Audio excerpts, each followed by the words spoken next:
¿Qué tal, queridos amigos? Bueno, el mes de la patria sigue deparándonos sorpresas. No solo por lo que el señor López Obrador gritó, vitorió desde el balcón central del Palacio Nacional ante una multitud que hacía mucho tiempo no se reunía en el Zócalo, pero que ahora, después de 2 años de pandemia, con desesperación, el pueblo de México quería, pues, honrar su patriotismo, aunque a veces este patriotismo es bastante, pues digámoslo, de pacotilla, porque leí una frase de Octavio Paz en la que se dice, entre otras cosas, que los mexicanos somos un pueblo que cada 15 de septiembre festejamos una hora nuestra patria y los 365 días después simple y sencillamente nos quedamos en silencio. Esto es doloroso aceptarlo, pero es cierto. Tantos mexicanos que gritan y se desfogan en la plaza principal de nuestro país, resulta que después callan vergonzosamente todas las afrentas del poder. O bien, se suman a quienes reciben beneficios desde el poder, no solamente para silenciar sus voces, que sería lo menos importante, sino también para ahollar a aquellos que se atreven a enfrentar al poder, que nos atrevemos a enfrentar al poder.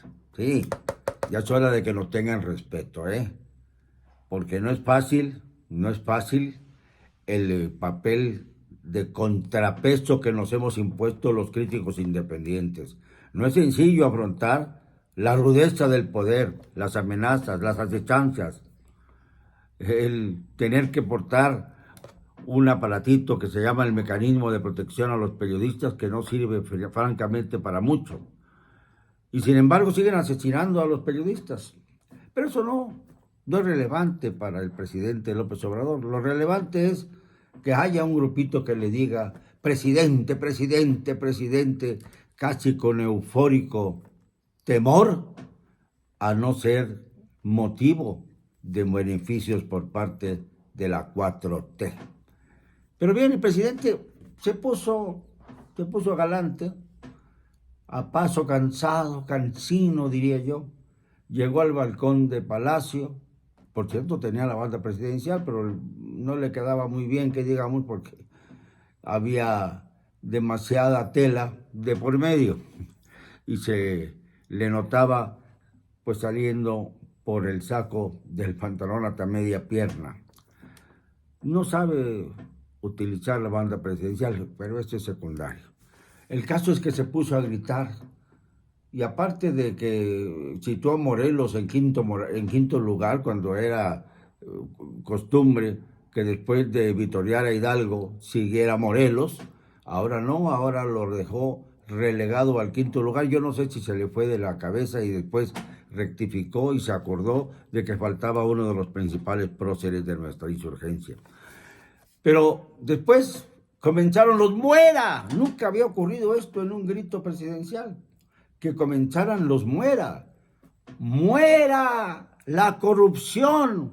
Y él es un elemento tremendamente ligado genéticamente, además, con la corrupción, con sus hijos, hermanos y primos, saqueando esta nación o beneficiándose del poder, y grita, muera la corrupción. Luego dice, muera el clasismo. Ya casi iba a decir, muera el conservadurismo para dividir más al país, o muera el racismo, como si en México se le tuviera especial rencor a los indígenas que muchos de nosotros hemos tratado de defender. No solamente ha sido López Obrador el que habla de los indígenas, pero luego se olvida de ellos. Hay imágenes de cómo ya como presidente desprecia el contacto con el pueblo. Primero el pretexto fue la pandemia. ¿Y ahora cuál es el pretexto, presidente? ¿Su seguridad personal? En fin. Pero septiembre no ha acabado.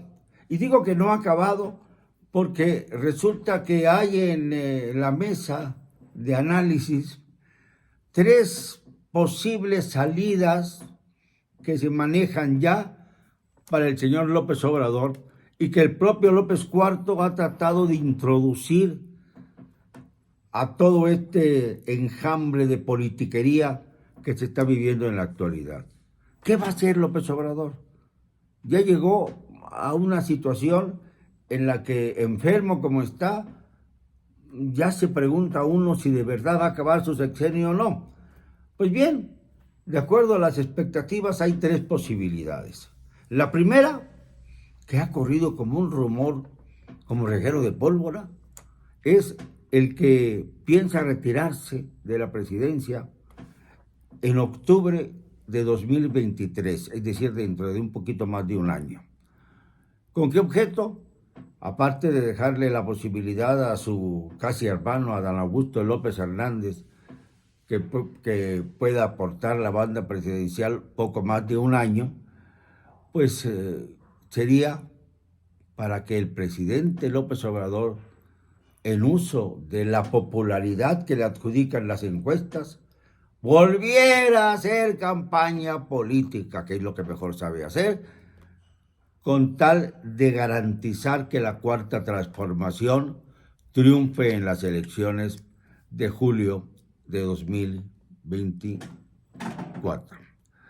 Esto es algo que verdaderamente nos preocupa porque tener a alguien que ha sido y que acaba de ser presidente, ya sin la banda presidencial, dejando a un títere, pues, ¿cómo le diremos a ese títere? Ese títere ramplón en la presidencia, para que él se dedicara a hacer su campaña para defender la Cuarta Transformación y asegurar el triunfo de Morena, lo que demuestra que está bastante preocupado porque conoce muy bien cuál es la verdadera situación en cuanto a la balanza política y se da cuenta de que no tiene todas consigo el presidente y por lo tanto no tiene forma de transmitir esa supuesta popularidad a sus corcholatas favoritas. Bueno, ya nomás quedan 2 claramente. El señor Marcelo Ebrard, canciller, que debe estar volando a Londres para participar en los pomposos funerales de la reina Isabel II de Inglaterra, o bien Claudia Sheinbaum Pardo, quien se esmera en estar haciéndole publicidad a sus obras en la Ciudad de México, que no funcionan, se desmoronan. Pero bueno, esa sería la primera posibilidad.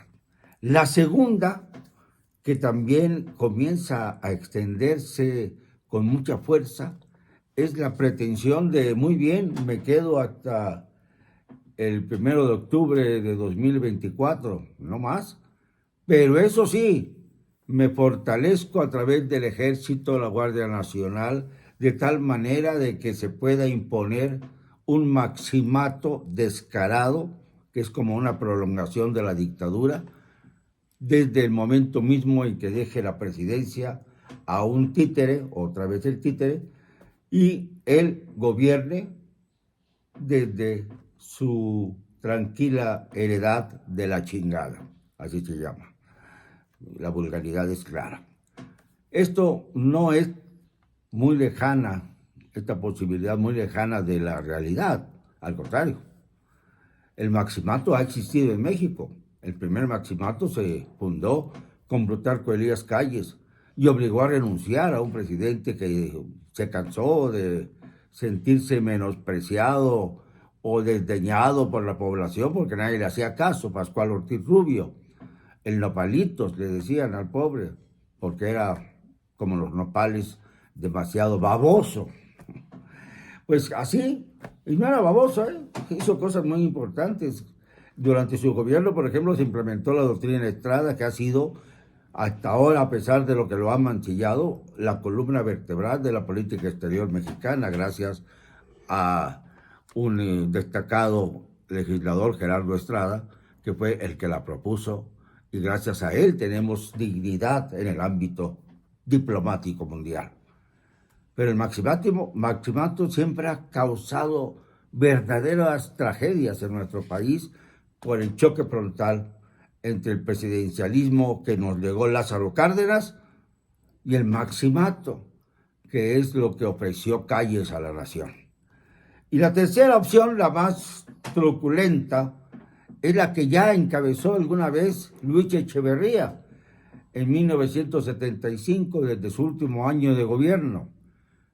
Hacer todo lo posible, invirtiendo todo lo necesario, dinero del pueblo, por supuesto, de un pueblo que ha sido una vez más mancillado y engañado, para hacerle campaña, la campaña que tanto anhela el señor López Obrador, con tal de que pueda competir para ser secretario general, ya lo está manejando con una claridad meridiana, ya sea de la Organización de las Naciones Unidas o de la Organización de Estados Americanos, la ONU y la OEA.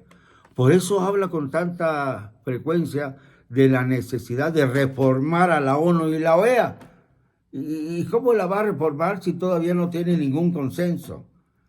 Es decir, solo porque es presidente de México, pues la ONU está formada por la mayor parte de las naciones del mundo y tendría que convencer a un grupo elevado de estadistas, de jefes de Estado, de jefes de gobierno, para que pudiera proceder una moción que significara el modificar las reglas de la ONU. Pero además, ¿cuál es la propuesta? Porque no se vale decir, hay que reformarlo.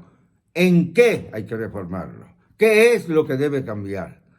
Lo que se aporta, lo que cada nación aporta para que funcione la OEA y la ONU, ¿qué es lo que quiere reformar el presidente López? Que explique antes de qué se trata, para luego comenzar esa enorme campaña que lo haría convertirse en un internacionalista. Y por eso también en el grito se pudo observar a dos expresidentes, pues, de inclinación socialista, pero muy distintos entre sí. Evo Morales, que fue un dictador, y Pepe Mujica, que fue un presidente socialista, pero profundamente demócrata y muy querido por su pueblo de Uruguay. Este presidente sí que honra sus ideas, sí que honra su misión. De él no se puede decir nada. De Evo Morales, todo lo que se quiera. Es la diferencia enorme, abismal, entre los invitados que fueron al grito de la independencia. Pues bien, de todos estos gritos que dio el presidente, de todos los mueras que lanzó al aire, le faltó uno que quizá no fue pronunciado por el padre de la patria. El padre de la patria habló de otra cosa durante su arenga para tratar de iniciar la lucha de insurgentes, la lucha de los insurgentes. Él habló de pagarles 50 centavos a quienes lo acompañaran por día a pie y $1 a los que fueran a caballo.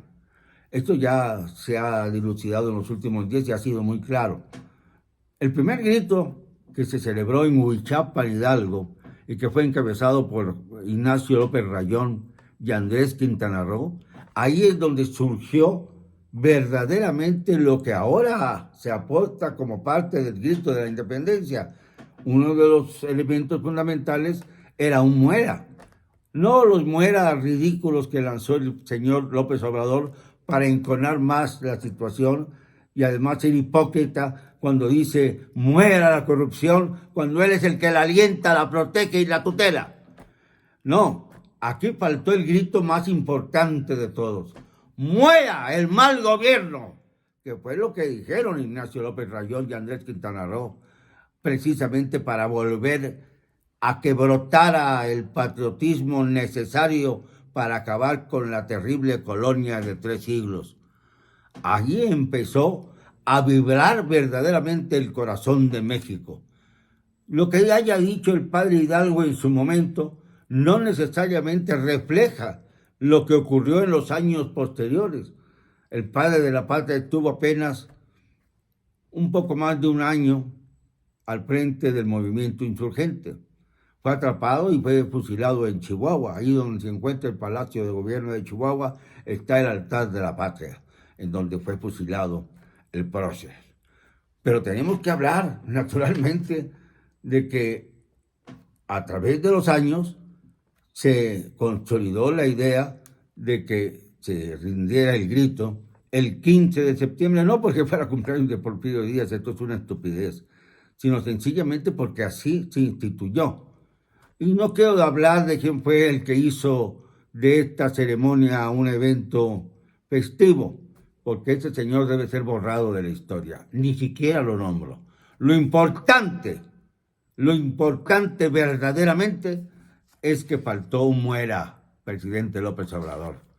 Muera el mal gobierno, muera su mal gobierno. Perdóneme, no me van a callar. Y lo digo y siempre, con cero cobardía.